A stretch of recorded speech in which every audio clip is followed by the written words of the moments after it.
Good morning, beautiful people. How are you? It is 4:37. I have not been to sleep yet, but yet here I am wide awake.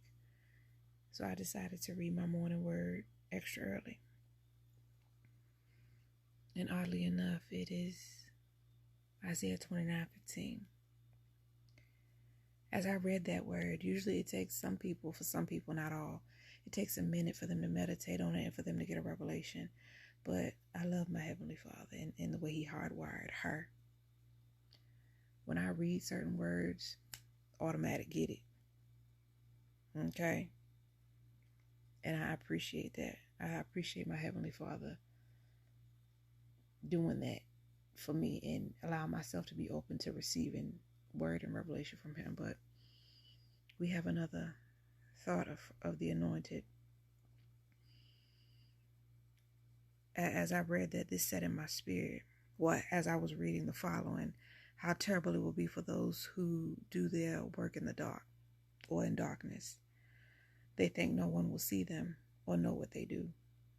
And then this set in my spirit. I said, it's funny how a whole lot of people will wait until it get nighttime to do wrong. Because where I come from, the old people say, again, ain't after a certain time, ain't only two things are open: clubs and leagues. Okay, and of course, me being a child at the time, I knew nothing of what that was until I got older.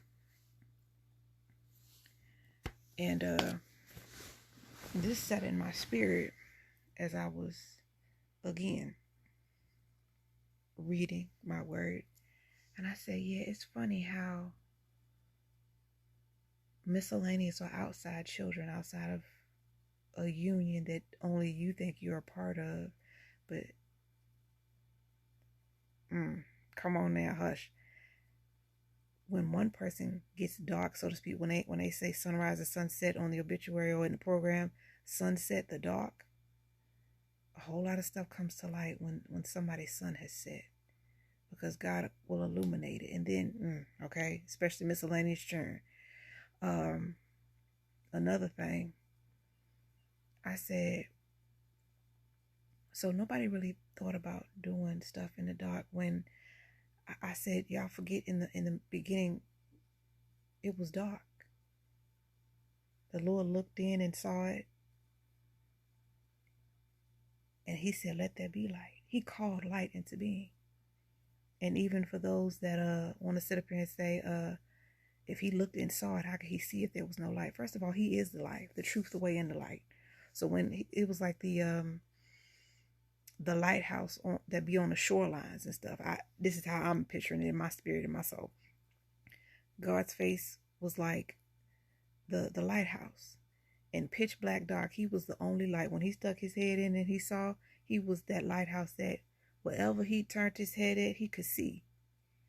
And then He was like, okay, let there be light. He brought life and light, but light into everything else. So yeah, I said He could do that when it was dark in the beginning. So what makes you think He's not going to illuminate this stuff that you doing?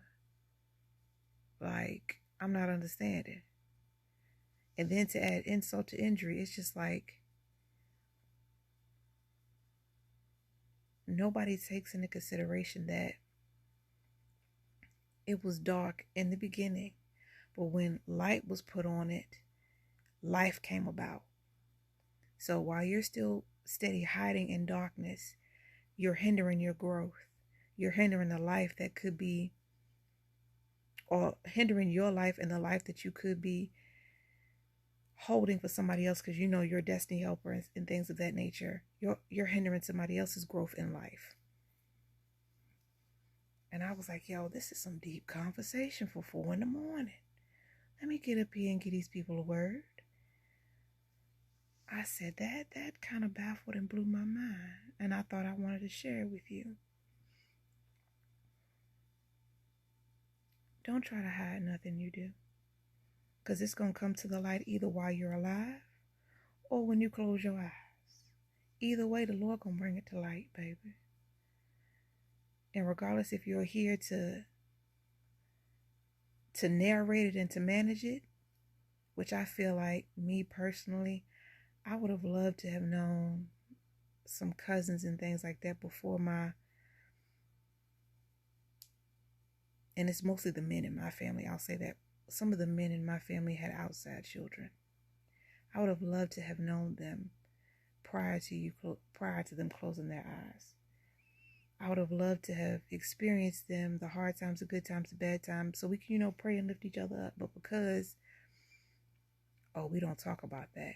And matter of fact, that's that age of individuals that I grew up with. They just didn't talk about stuff. They didn't say stuff. They didn't talk about, it was like a mortal sin to talk about this stuff, or that's just something that they didn't talk about. Or as my father said and would tell me, we just had this conversation. He was like, back in their day, they just let sleeping dogs lie.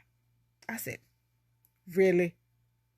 So I said, okay, so this is how I have to find out stuff. And I can't ask them for a reference because they're no longer here. I just have to go off of what was told to them and their recollection of things. And I said, oh, okay.